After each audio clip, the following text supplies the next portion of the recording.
আসসালামু আলাইকুম। আমরা আসছি আপনাদের পাশে বিল্ডিংয়ের ফিলারের সিমেন্ট দিয়ে তৈরি করা সকল নকশার ডিজাইন নিয়ে।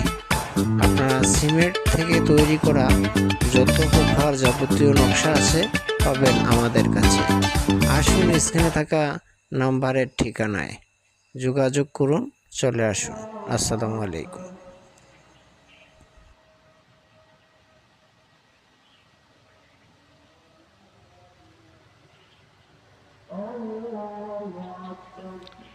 একটা ধরে সরকারা